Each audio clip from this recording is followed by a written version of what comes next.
Përshëndetje për gjithë dhe mirë se erdhët në klinikën D. Sonte do të flasim për autizmin. Autizmi si temë realisht është trajtuar në studio televizive, vazhdon të trajtohet në tavolinat tona, qoftë shoqërore, qoftë familjare, por megjithatë ende ka nevojë për ndërgjegjësim, për vëmendje, për informacione të sakta. Autizmi nuk është thjesht diagnozë, është mënyrë e perceptuarit, mënyrë e jetuarit të kësaj bote.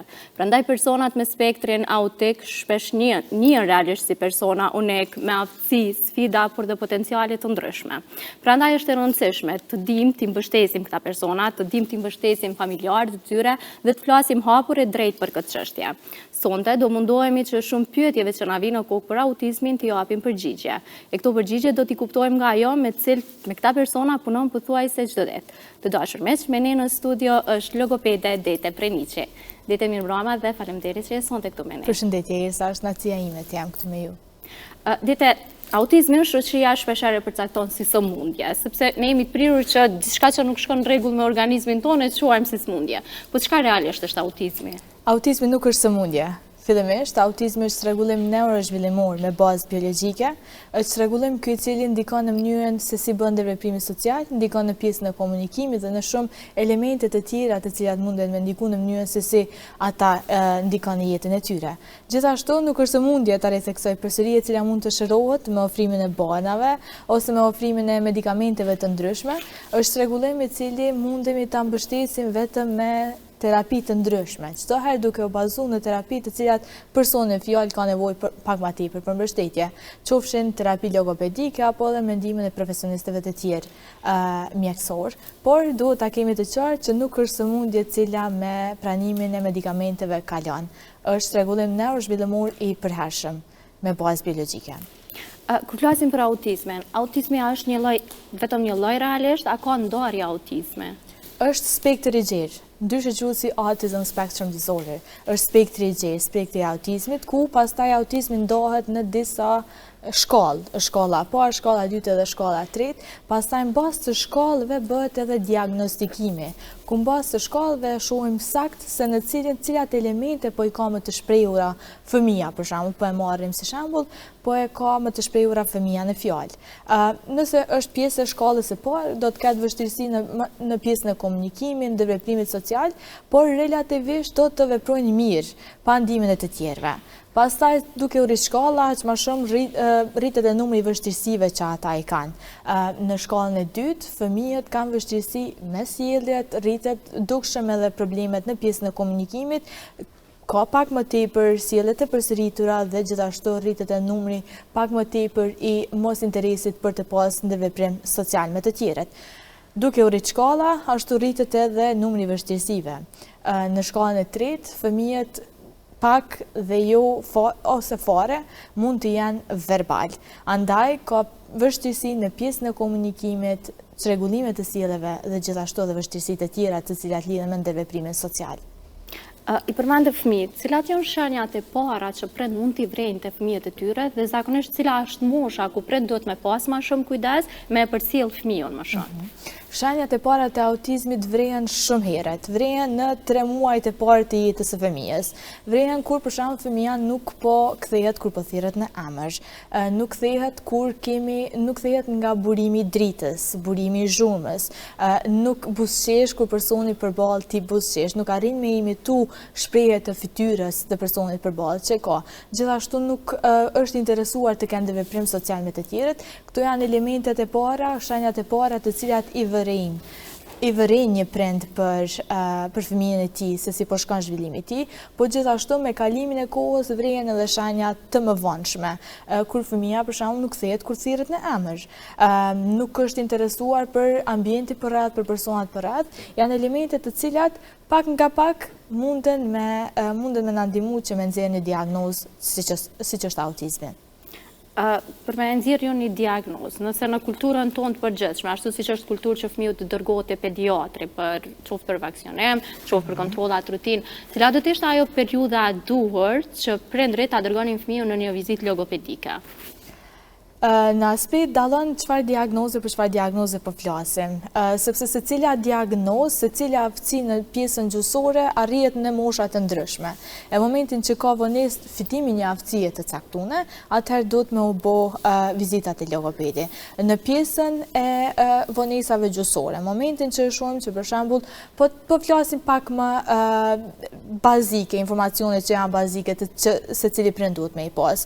Për shembull në moshën 8-9 mujore, vetë se fëmija i thot fjalët e para, rrokjet e para të cilat janë pa kuptimta, ndërsa një vjet fëmija vetë se duhet me i thonë fjalët të cilat kanë kuptim, për shembull nëse thot mam, duhet me kuptu që është duke e thirr mamin e tij, thot fjalët të cilat kanë kuptim. Andaj nëse për shembull vetë se po e vren që fëmija ka kalu mosha një vjet, nuk po i ka ato aftësi të cilat parashihen me atë moshë kalendarike me i pas, atëherë vetë se duhet me u vizitu logopedi për të bërë një vlerësim të duhur profesional dhe për të parë sakt në cilin moshë zhvillimore edhe pjesë moshë gjuhësore fëmija është. Kur jemi të pjesa gjyqësore, si qëndron autizmi në raport me çrregullimet me të folur? Autizmi është njëri prej çrregullimeve që në shumicën e rasteve është i shoqëruar edhe me çrregullime në pjesën e komunikimit. Njëri prej elementeve që fëmija me autizëm e kanë është vështirësi në pjesën e komunikimit. Çdo herë duke u bazuar se cilës shkallë po i takon fëmija, në cilën shkallë të autizmit është fëmija vetëse. Nëse për shembull është në shkallën e 3, siç e përmenda, atëherë gjasa që me pas vështirësi të theksuara në pjesën e komunikimit janë shumë më të larta. Po gjithashtu, edhe shkallë të tjera kanë mundësi që të kenë probleme në pjesën e komunikimit. Andaj, vlerësimet dhe terapia logopedike ndihmon në mënyrë të drejtë në mënyrën se qysh ata fëmijë arrin me i fitu ato aftësi të cilat lidhen me zhvillimin e tyre gjuhësor. E nëse një fëmijë po ndjek seancat logopedike, është fëmijë me autizëm, a mund që mas një periudhe kohore fëmiu me fol normalisht si fëmijët e tjerë? Ka shumë faktorë të cilët mundën me ndiku në të pasurit sukses terapia dhe jo. Çka mundet me ndiku terapia që të jetë e suksesshme? Bashkëpunimi me familjarët, bashkëpunimi intenziv dhe terapia intenzive me fëmijën. Pse po them bashkëpunimi me familjarët dhe me familjen e ngushtë? Çdo aktivitet, çdo objektiv e cila realizohet në seanca është obligative që të bëhet e njëjta edhe në shtëpi. Për arsye se nuk mjafton koha në seancë që të ketë mjaftueshëm sukses edhe në ambientet e jashtme. Duhet të bëhet generalizimi informacioneve që fëmija i merr në seancë, të bëhet generalizimi edhe jashtë ordinancës, jashtë ambientit terapeutik. Çdo herë duhet të kemi kujdes. Mënyra se si po e bëjmë mbështetjen e fëmijëve, mënyra se si po është stili jetesës së fëmijës. Nëse për shembull fëmija vetë se po trajtohet tek një logoped apo te një terapist i fushave të tjera, po fokusohem më tepër te pjesa e logopedisë. Nëse fëmija vetë është duke u trajtuar te logopedi, edhe jashtë përfundimit të seancës fëmija po ekspozohet në teknologji. Kjo na dërgon shumë hapa mbrapa asajna që ne jemi duke e bërë në seancë. Asnjëherë nuk duhet të jetë fëmija i ekspozuar në teknologji për arsye se ndikon drejt për drejt në bllokimin e stimujve, të cilat i marrin fëmijët nga jashtë për të zhvilluar aftësitë e tyre gjuhësore. Andaj, për të pasur sukses në terapi, duhet të kemi shumë faktorë të cilët duhet të kemi shumë kujdes që secili prej tyre të jetë në rregull, që të gjithë të bëhemi bashkë, të kemi një ekip multidisiplinar, të kemi bashkëpunim me familjen, po gjithashtu dhe terapia të jetë intenzive, që fëmijët në të ardhmen të kenë sukses pjesën e komunikimit, por gjithmonë ka shpresë, andaj nëse puna është intenzive edhe puna bëhet në mënyrë të vazhdueshme, sistematike, atëherë shumë a shumë do të kemi gjasa që të kemi rezultate pozitive. Cilat janë disa nga metodat që ju i përdorni tek fëmijët me autizëm dhe realisht çka i këshilloni prindrit me bë me këta fëmijë në shtëpi, në kushte shtëpie. Pra përveç ata nuk duhet të ekspozohen në tablet, televizor, telefon, çfarëdo që sot fëmijët fatkeqësisht po përdorin, çka preferoni tjetër për mënyrën se si t'ju qasen, çka ju rekomandoni realisht? Për të bërë planin e trajtimit, zakonisht bëjmë plane të individualizuara. Bëhet vlerësimi logopedik, ku mbas të vlerësimit logopedik e shohim se cilat janë pikat e forta dhe pikat në të cilat ne duhet të punojmë pak më tepër që me ofru mbështetje profesionale. Andaj, kur të bëhet plani i individualizuar për personin fjalë, atëherë mbas çati plani na të njëjtin plan duhet ta bëj edhe familja në shtëpi. Tjetër, sa i përket asaj, përveç largimit nga teknologjia, çka preferohet është që fëmijët të jenë të gjithë përfshirë dhe të jenë të përfshirë në aktivitete në familje. Për shembull, çka mund të më bëjë një familje, përfshirja e fëmijëve në kuzhinë, me prerja e mollave dhe aktivitetet të cilat e ndihmojnë në zhvillimin e fëmijës, në zhvillimin gjuhësor, kur përderisa fëmia është duke bërë një aktivitet fizik, në të njëjtën kohë familjarët duhet ta komentojnë veprimin e tij, për ta kuptuar fëmia qartë se çfarë po bëjnë personat përreth. E në atë mënyrë krijohet ndërveprimi i fëmijës me të tjerët. Edhe fëmia po në atë mënyrë arrin me i fitu aftësitë të cilat vetë më herët nuk i ka pas, po i fiton jashtë ambientit terapeutik, që është shumë më lehtë dhe shumë është më interaktive për një fëmijë. Por gjithashtu, fëmijët gjatë momentin kur për shembull një gabim të cilin e bëjnë shumë prindërit, momentin kur dëshirojnë që me ndo një informacion në fëmijën, fëmijës i thuhen shumë fjalë për brenda një kohe shumë shkurtër, e që është shumë gabim.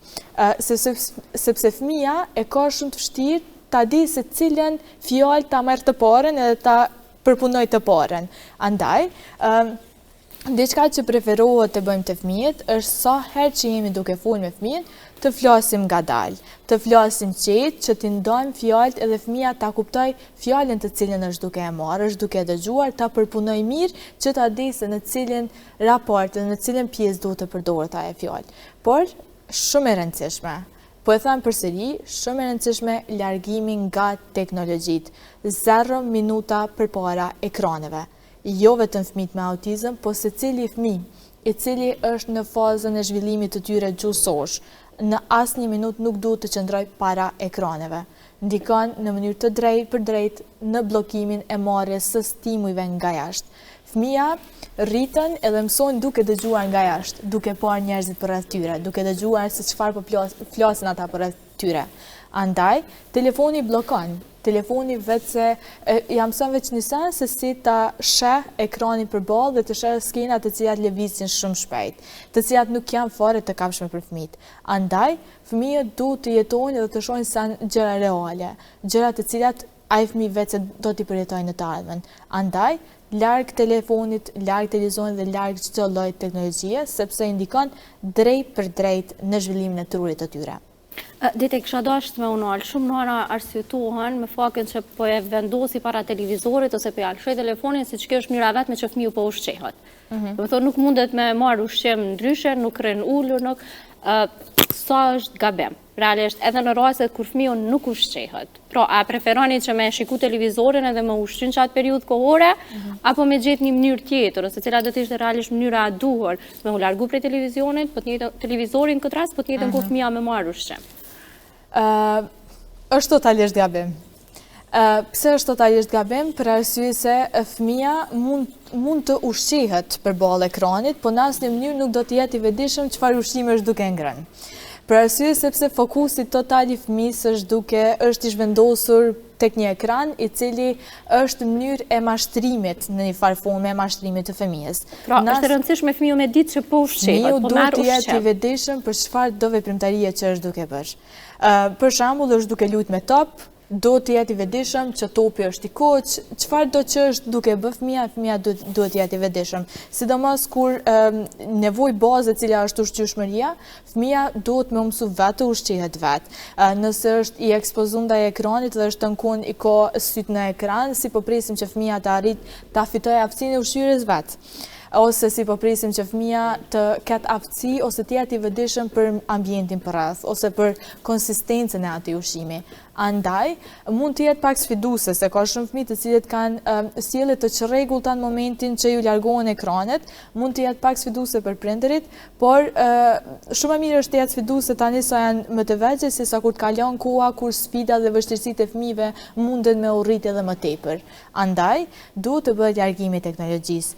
Fëmia duhet të jetë i vëdijshëm çfarë po e rrethon atë, çfarë po han, me çka po ushqehet, çka po thonë njerëzit përreth tyne. Se çaja është njëra prej mënyrave se si fëmia vetë disohet dhe mënyra se si fëmia arrin me mësu edhe zhvillohet truri i tyre. Në anën tjetër, kur të shohim fëmijën nuk lind me idenë që duhet me pa televizor, ose nuk lind me idenë që duhet me përdor telefonin. Cilat do të ishte vlera më e mirë që prindërit mi u ças fëmijët pa përdor teknologjinë. Është apo s'është fëmiu me autizëm, pak rëndësi ka në këtë rast, sa është e rëndësishme që ai të mos e përdor teknologjinë. Parqet, lodrat jashtë, ose nëse nuk është e mundur që me dalë në park fëmija, lodra të cilat janë lodra fizike, jo lodra të cilat janë lojra, aplikacionet të ndryshme të cilat janë teknologji. Çdo gjë e cila është fizike, çdo gjë e cila është reale, është në anën dhe është pjesa pozitive e cila ndikon në zhvillimin e fëmijëve. Bashkëpunimi ose lojra të cilat me dy kukulla mundesh me bëj lojë funksionale, me dy vetura, me dy topa, me çka do që është fizike edhe reale, ndihmon në mënyrë të drejtë për drejt zhvillimit të fëmijëve. Andaj, ka aktivitete të ndryshme, lojra të ndryshme, vizatime të ndryshme, po çdo send që është reale, çdo send mbështetet në aspektin profesional, çdo gjë që është reale dhe jashtë teknologjisë është në të mirën e zhvillimit të fëmijëve.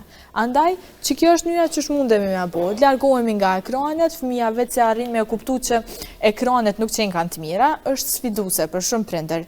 Largimi, sidomos total, nëse fëmia vetë se mësu me qëndru me orë të gjata para ekraneve, edhe largimi total për njëherë prej tyre është shumë sfiduese për ta, po nga dalë, duke ulur numrin e orëve të cilat ata janë të ekspozuar në ekran brenda ditës, duke i zhvendos apo duke i shëntru që ato aktivitetet të cilat i ka bën në telefon, në aktivitete fizike, në ambiente të jashtme, në parqe, në kopshte të ndryshme, atëherë vetë se fëmia fillon me u adaptu edhe me pas një qasje komplet tjetër ndaj jetës edhe ndaj personave të cilët po e rrethojnë atë. Po supozojmë që fëmiu nuk është diagnostikuar ende me autizëm, po gjatë kohës që fëmiu po lun. Cilat janë ato veçoritë që prindërit mund t'i vrejnë dhe të mendojnë që fëmiu tyre mund të ketë spektër të autizmit?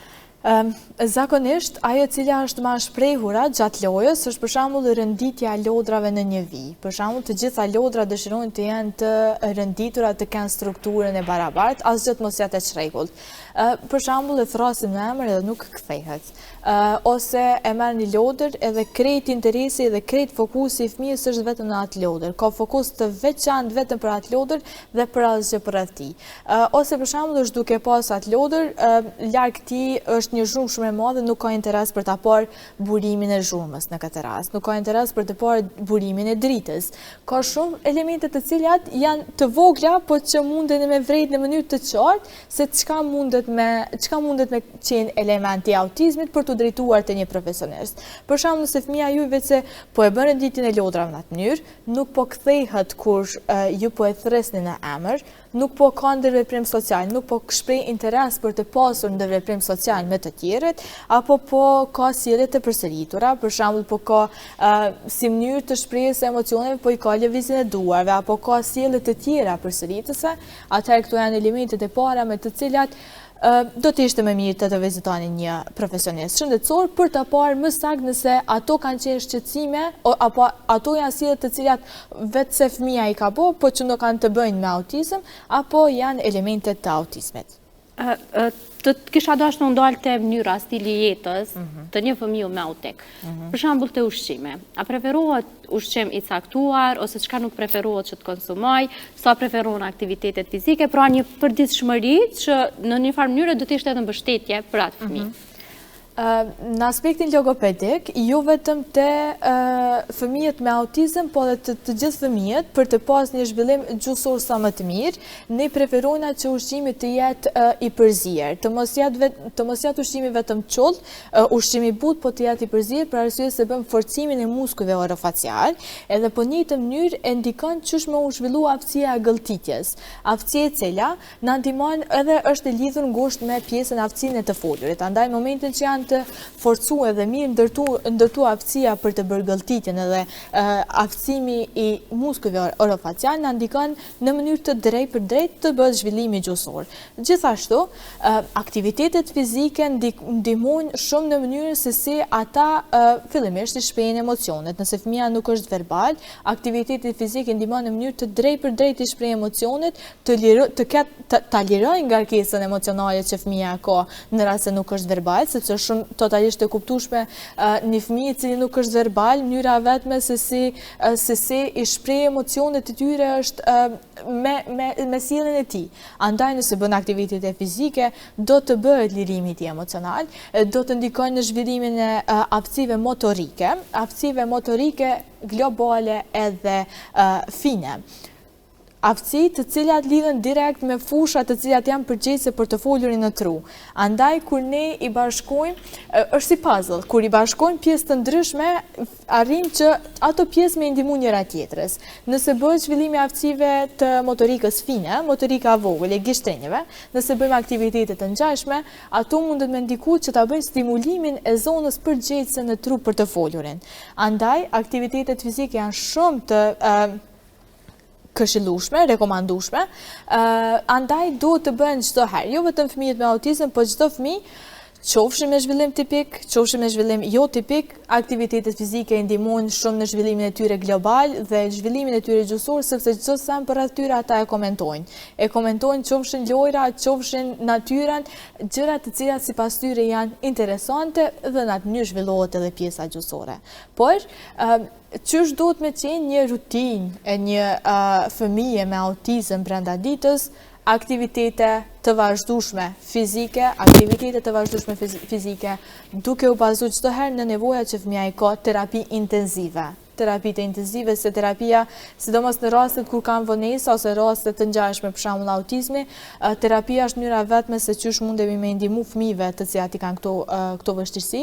Andaj terapi intenzive, qoftë logopedike apo qoftë edhe terapi nga profesionistë tjerë, se jo çdo herë nevojat e fëmijëve do të jenë vetëm në ofrimin e mbështetjes profesionale veç në pjesën e komunikimit. Mundet me pas nevojë që edhe në pjesën e fitimit të aftësive fizike ose diçka të ngjashme, e që për këtë arsye terapi intenzive që t'i ndihmojmë sa më shumë, largimi teknologjisë, tërkohën larg teknologjisë, edhe aktivitete ose lojra që janë reale dhe fizike. Kisha dash në ndalë të socializimi i këtyre fëmijëve. Sa është e preferueshme që këta fëmijë të socializohen me fëmijët e tjerë, të fillu prej kofshit, më pas shkollës fillore, pra të mos i largojmë, të mos i distancojmë, po të bëhen pjesë e shoqërisë tonë. Fëmijët me autizëm janë si të gjithë fëmijët e tjerë. Andaj edhe fëmijët me autizëm duhet të jenë pjesë e kopshteve, pjesë e shkollave, pjesë e aktiviteteve, të cilat janë aktivitete shoqërore të cilat organizohen për fëmijët e tjerë. Kopshte, çka ndikon kopshti në zhvillimin e fëmijëve? Për shembull, nëse fëmia është 5 vjet, edhe ai fëmijë është në kopsht, ai fëmijë i cili për shembull ka vonesë, duke qenë i rrethuar nga 5 vjeçarët e tjerë, arrin me fitu aftësi të cilat një bashkëmoshatari i tij po i ka. Andaj nëse një fëmijë nuk po i ka ato aftësi, duke qenë i rrethuar tërkohën me ata fëmijë, për shembull, është duke pas vonesë në të folur, i ka 5 vjet dhe nuk po e ka zhvillimin gjuhësor të barabartë me moshën kalendarike që duhet ai me pas, atëherë bashkëmoshatarët e tyre me lojra të ndryshme në mënyrë të tërthorazi i ndihmojnë atyre që me i fitu ato aftësi. Fëmijët me autizëm duhet të jenë të përfshirë çdo kënd, duhet të jenë të përfshirë në çdo aktivitet. Fëmijët me autizëm pse të mos janë të përfshirë, janë si të gjithë fëmijët e tjerë, janë unik, ndoshta janë pasuria e shoqërisë. Mund të them që janë pasuria e shoqërisë, për arsye se socializim, fëmijët me autizëm mund mos shprehin shumë interes të keni dhe veprim social, por pse mos ja ofrojmë mundësinë që në rast se ata janë të interesuar ta kenë aty. Pse mos të jenë në parqe ku ka lodra të shumta, ku ka shumë fëmijë që janë bashkëmoshatar tyre, ata të luajnë edhe të jenë bashkë me ta dhe të mësojnë gjëra të reja. Andaj, prindër, kudo që janë, fëmijët me autizëm duhet të përfshihen pa marrë parasysh në çfarë do ambienti që janë. Pse jo, fëmijët me autizëm i meritojnë më të mirat e botës, andaj le të përfshihen kudo që kanë mundësi, sepse indikon që zhvillimi i tyre të bëhet sa më shpejt dhe të arrijnë sa më shpejt ato aftësi të cilat ata vetë nuk po munden me i pas deri tani. Është kosto e lartë të kujdesësh për një fëmijë me autizëm në Kosovë? Po. Fatkeqësisht është shumë kosto e lartë. Po filloj vetëm prej shërbimeve profesionale, shërbimet e vetme profesionale pa pagesë ose me një kosto shumë të ulët, ofrohen vetëm në Qendrën Klinike Universitare të Kosovës.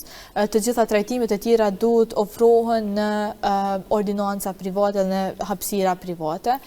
Sa herë preferohet me u vizitu logopedin këto raste? Varet prej nivelit gjysor që fëmija po e ka, varet komplet edhe prej shkallës së autizmit që e ka. Çdo herë varet edhe prej planit të individualizuar që fëmija ka. Ka raste kur për shembull bëjmë terapi intenzive 5 herë në javë, sepse po mundohemi që të punojmë intenzivisht ne bashkë me familjen, bashkë me ekipin multidisciplinar që me i fitu ato aftësi. Çdo herë dallon prej fëmijët në fëmijë, jo çdo herë numri i terapi, numri i seancave brenda javës është i ngjashëm prej fëmijës në fëmijën tjetër, sepse dallon edhe plani i trajtimit. Andaj duhet me ndjek terapisht indihmon në fitimin e aftësive. Ndërsa sa i përket kostove, diçka tjetër, kosto shtesë të cilët prindërit e kanë është asistenti. Në kopshte dhe në shkolla nuk i pranojnë fëmijët të cilët kanë autizëm pa e pas edhe një asistent afër tyre. Një kosto shtesë është një numër shumë i ulët i asistentëve të cilët janë të paguar nga qeveriset lokale, por që pjesa tjetër vjen si kosto barë tjetër e familjes. Andaj, pjesë tjetër për cilën familja ka nevojë shumë a shumë është edhe mbështetja në pjesën financiare, për arsye se nuk është vetëm terapia, nuk është vetëm asistenti, kanë edhe shumë obligime të tjera të cilat duhen të paguhen si për të ndihmuar ata fëmijë të cilët me të vërtetë prindërit e kanë të vështirë si në aspektin emocional, si në aspektin financiar, t'i dalin ballë këtyre. A mund të ketë fëmijë me autizëm dhe të mos vërehet? Pra që të s'ketë nevojë më pas për një kujdestar, se zakonisht kujdestarët i kërkojnë sigurisht në ato raste kur fëmiu ka më shumë simptoma të shprehura, po ta. Po. Mund të ketë fëmijë i cili ka autizëm dhe të mos vërehet që ka autizmin. Për shembull, ne kemi shumë persona të njohur të cilët janë shumë të zotë në fushat e tyre, edhe prapa zotësisë që ata kanë në profesionin e tyre qëndron një diagnozë siç është autizmi. Ka shumë fëmijë të cilët vetë se kanë diagnozën edhe nuk mundemi me vrejt për arsye se është bërë intervenimi i hershëm me kohë. Prindërit kanë reaguar me kohë, janë shku të profesionistët me kohë, është bërë vlerësimi, ka fillu trajtimi, është bërë gjithë përfshirja fëmijës. Fëmija asnjëherë nuk është largu nga ambiente të cilat kanë qenë i rrethuar nga personat e tjerë. E kam bërë identifikimin se cilat janë fushat të cilat po e pengojnë fëmijës, nëse për shembull ka hipersensitivitet ose hiposensitivitet, atëherë kam vritë se në cilat fusha duhet të punohet më tepër për fëmijën, edhe tash me kalimin e kohës, fëmija bashkë me zhvillimin e tij dhe bashkë me terapi ka arrit me i fitu aftësitë, ku tash ka arrit që mos me u vrejt totalisht që ka autizëm. Unë në bazë aditore punoj si logopede me fëmijë me autizëm dhe me fëmijë të tjerë të cilët kanë vështirësinë pjesën e komunikimit. Kemi pas raste kur fëmija ka ardhur me nivel të ulët në pjesën e komunikimit, me nivel të ulët të zhvillimit gjuhësor, me terapi intenzive. Me bashkëpunim intenziv të pandalshëm me familjen, me shkollën, me ekipin multidisciplinar, atëherë fëmija sot mund të them lirshëm se fëmija sot vetë se ka përfundu trajtimin, jeton jetën në mënyrë të barabartë me secilin fëmijë edhe nuk ka asnjë problem në pjesën e komunikimit, sepse çdo gjë ka filluar shumë herët. Intervenimi është bërë shumë herët, trajtimi ka filluar shumë herët, edhe trajtimi ka pas shumë sukses, sepse kur fillojnë çdo sen sa më herët, aq më shumë kemi gjasa që të kemi sukses. Unë thash në fillim të emisionit që janë persona me potenciale të ndryshme. Ku shihni më shpesh potencialet e tyre në art, në sporte të ndryshme, çka vreni më shumë tek këta fëmijë? Fëmijët me autizëm, një karakteristikë që kanë shumë të mirë është janë shumë detajista. E vrejnë çdo detaj për rreth tyre. Për shembull, nëse brenda sallës ku bëhet terapia, diçka e vogël ka lëviz, me një herë vrejnë se cilës ju ka ndru vendi, me një herë vrejnë.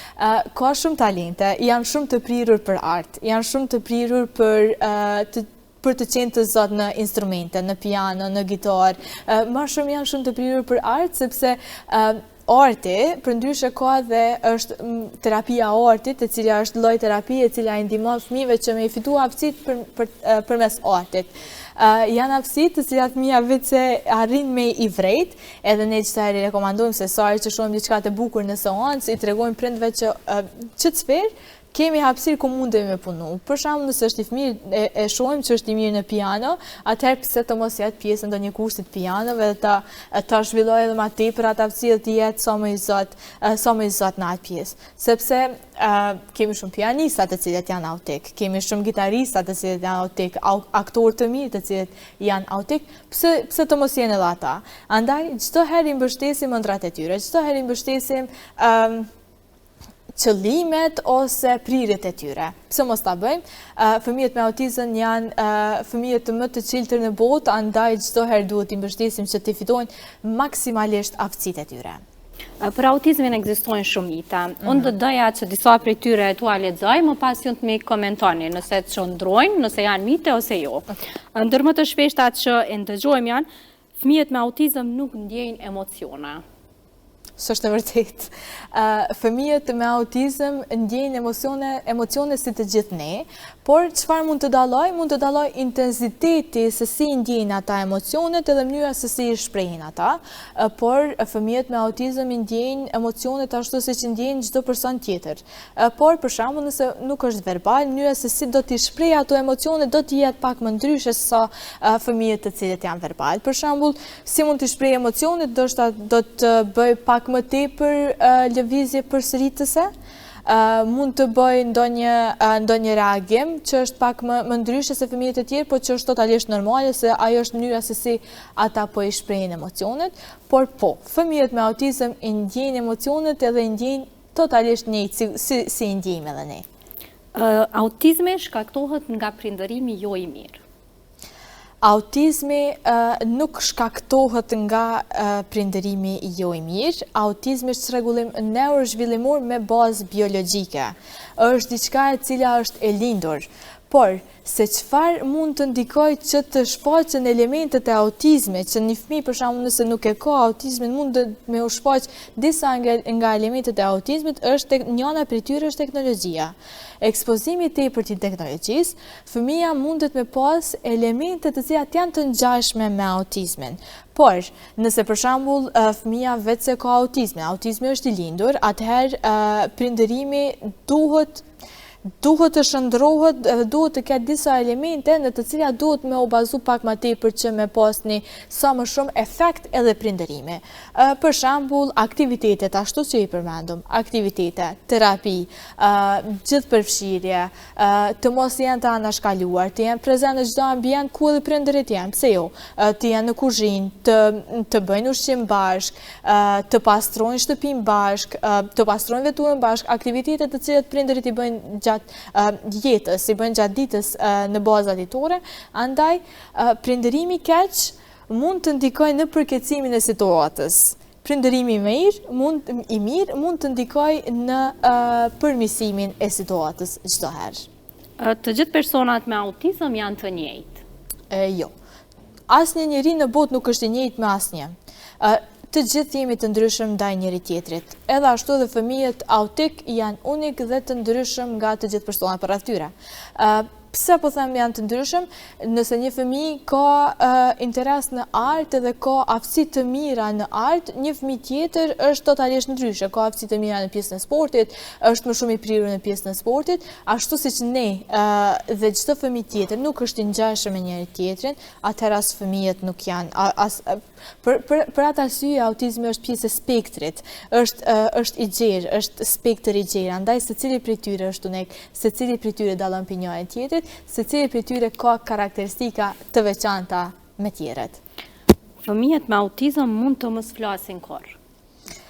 Fëmijët me autizëm mund të mos flasin kurrë, kjo është njëri prej miteve më sfiduese për prindërit, për arsye se çdo herë kanë brengën se nëse ndonjëherë fëmia i tyre do të ketë aftësinë të komunikojë edhe të i shprehë ato që ai po i ndjen. Çdo herë bazohemi në shkallën e autizmit që fëmia ka, por terapia intensive, bashkëpunimi intensiv edhe përfshirja e fëmijëve në ambiente sociale ndihmon që me fitu aftësi. Por nganjëherë kapaciteti i fëmijëve, mos bashkëpunimi i fëmijëve, terapia munden që mos me pas shumë sukses, por ka shumë faktorë të cilët ndikojnë në terapi, andaj çdo herë ka shpresë. Për të kërkuar ndihmë nga profesionistët asnjëherë nuk është vonë. Ndihma profesionale mundet çdo herë me na ndonjëherë edhe me na tregu të kundërt. Ndoshta prindërit mendojnë shumë raste që tash është vonë, nuk kemi nevojë të kërkojmë ndihmë profesionale, por ndoshta është totalisht e kundërta, ndoshta është koha adekuate për të kërkuar ndihmë. Andaj çdo herë me pozitivitet, me shpresë të kërkojnë ndihmë nga profesionistët, sepse me ndihmën e duhur, çdo gjë mund të vijë në vendin e saj. Një mit tjetër mjaft i ndëgjuar për autizmin, po që ju realisht veç se ja datë përgjigjen gjatë kohës që ne diskutuam, ishte që autizmi mund shërohet. Madje kemi pas rastin kohët e fundit me pa edhe persona që dolën me një deklaratë të tillë. Fatkeqësisht në vendin tonë, po kemi persona të cilët po deklarojnë shërimin e një çrregullimi. Jo sëmundje. Autizmi nuk është sëmundje e cila nëse konsumon banat, nëse pin medikamente të ndryshme, shërohet dhe kalon. Autizmi është çrregullim neurozhvillimor i përhershëm. Andaj, autizmi vetëm menaxhohet, vetëm trajtohet dhe vetëm i ndihmon me terapi të ndryshme që të i fitojë ato aftësi që fëmia nuk po i ka. Çfarë mund të jenë ato aftësi të cilat fëmia mundet mos me i pas nëse ka autizëm? Mund të jenë vështirësi në pjesën e komunikimit, vështirësi në pjesën e sjelljes, vështirësi në fitimin e aftësive fizike. Andaj kërkojmë ndihmë nga profesionistë të tjerë. Por jo, shërimin autizmi nuk ka shërim. Autizmi nuk ka shërim, autizmi trajtohet edhe menaxhohet vetëm me terapi të ndryshme. Personat me autizëm nuk duan të shoqërohen. Si elementi i autizmit, mos të qenurit të interesuar të kenë interakcion social është shumë i shprehur, por jo të gjithë fëmijët. Ka fëmijë të cilët kanë autizëm dhe janë shumë të interesuar të bashkëpunojnë, të luajnë me fëmijët e tjerë, jo detyrimisht, ashtu siç e përmenda edhe më herët, secili fëmijë është unik, secili fëmijë dallon prej njëri tjetrit, andaj ka fëmijë të cilët nuk shprehin interes për të bërë ndërveprim social, por jo të gjithë e kanë të njëjtën pjesë. Ka fëmijë të cilët janë shumë të interesuar të kenë ndërveprim social, andaj pa problem edhe bëjnë ndërveprime me të tjerët. Një mit tjetër i ndëgjuar për autizmin është personat me autizëm mund të kenë inteligjencë ose shumë të lartë ose shumë të ulët. Ndoshta nuk do ta bëja një klasifikim të tillë me inteligjencë e lartë ose të ulët, por që ka fëmijë të cilët janë të diagnostikuar me çrregullimin e Aspergerit, çrregullim ky i cili bën pjesë në spektrin e autizmit dhe që karakterizohen me inteligjencë mbi mesatare ose të lartë, e që fëmijët të cilët kanë inteligjencë mbi mesatare të lartë jo detyrimisht nuk kanë nevojë për terapi, ose fëmijët të cilët kanë inteligjencë më të ulët nuk kanë nevojë për terapi, por jo, inteligjenca e ulët nuk është diçka e cila i karakterizon fëmijët me autizëm, por inteligjenca e lartë i karakterizon fëmijët të cilët janë të diagnostikuar me çrregullimet e Aspergerit. A keni hasur në praktikën e juaj çrregullimet të tilla tek fëmijët në Kosovë, ose ndoshta nuk është bërë një matje e tillë? Çrregullimet e Aspergerit, po. Zakonisht nëse ne kemi punë të vazhdueshme në ordinancë ku bashkëpunoj me fëmijë të ndryshëm, po sidomos edhe me sindromin e autizmit, me çrregullimin e autizmit. Për shembull, e kemi pas një rast në klinikë ku fëmia ka qenë diagnostikuar me Asperger, njëri ndër fëmijët më inteligjent që kam takuar ndonjëherë. Ndoshta ka qenë njëri prej fëmijëve ku kam arritë të mësoj shumë gjëra të reja prej tij. Çdo informacion i ri, për shembull, nëse kemi pas temë të diskutimit aktivitetet fizike gjatë seancës, ai fëmijë ka qenë i gatshëm që secilin aktivitet, secilin lojë gjatë pjesës së botrorit, secili ekip i futbollit kur ka luajt, ka qenë i gatshëm ta jep çdo informacion që lidhet me atë.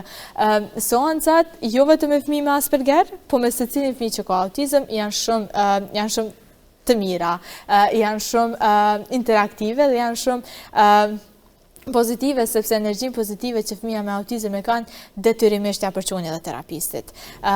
Terapia cila mirët prej një profesionisti, çdo herë është ndikuar pak edhe prej energjisë që fëmija po ta jep.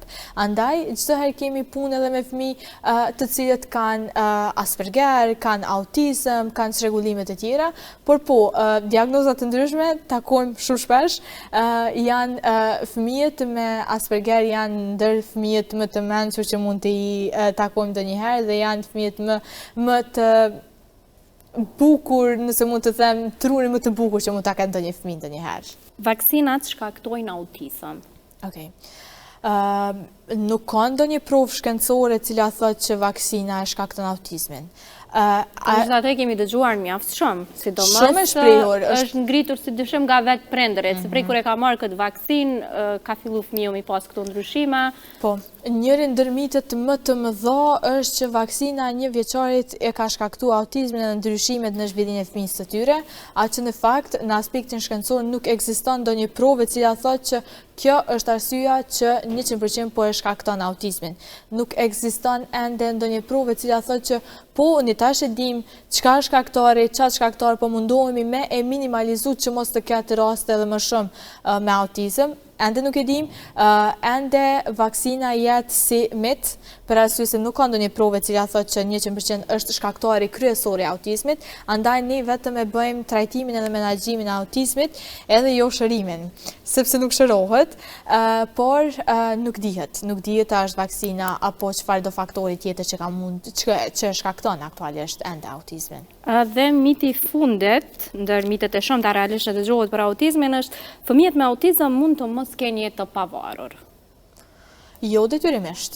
Fëmijët, ka shumë fëmijë të cilët kanë pas autizëm dhe tash jetojnë jetën të pavarur dhe nuk kanë nevojë për mbështetjen e askujt tjetër përreth tyre.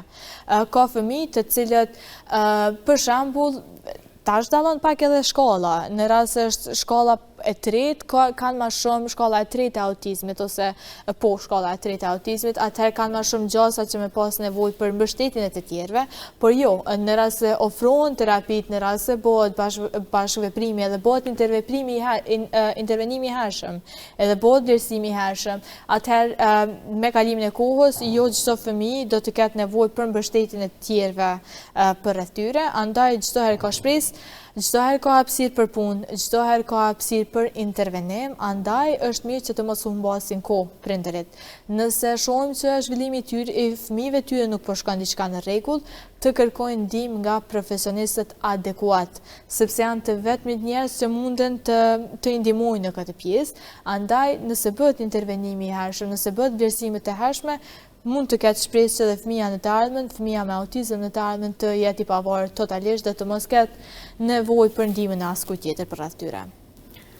Krejt në fund, cila do të ishte këshilla për ne si shoqëri në raport me mbështetjen për personat me autizëm nga këndi profesionali juaje? Fëmijët me autizëm janë si çdo fëmijë tjetër, e meritojnë dashurinë, e meritojnë kujdesin edhe meritojnë kujdesin e veçantë që duhet ta kemi ndaj tyre. Duhet ne si shoqëri duhet të i trajtojmë të barabartë, diçka në të cilën ne çalojmë ende si shoqëri. Duhet të jemi të barabartë, duhet t'i pranojmë ashtu siç janë, sepse edhe ne po na pranon dikush ashtu siç jemi, sepse asnjëri nuk jemi perfekt, të gjithë jemi unik ndaj njëri tjetrit, andaj të i pranojmë dhe të i mbështesim aq sa mundemi fëmijët me autizëm. Ti mbështesim në rrugë, ti mbështesim në mjedise shkollore, ti mbështesim në kopshte, në terapi, kudo që mundemi ne me ofru mbështetje, të jemi aty për ata, sepse i meritojnë më të mirat. Dite, unë falenderoj shumë për gjitha informacionet dhe këshillat që sonte ndodhe me ne. Faleminderit juve, sa ishte kënaqësia ime. E të dashur miq, ne kaq po e përmbyllim këtë bisedë për këtë shtunë. Ju mos harroni që fuqia një shoqërie qëndron kur arrin t'i përqafojë ndryshimet. Bota është e bukur me gjitha ngjyrat që ka. Prandaj është e tillë. Faleminderit se qëndruat me ne, natën e mirë.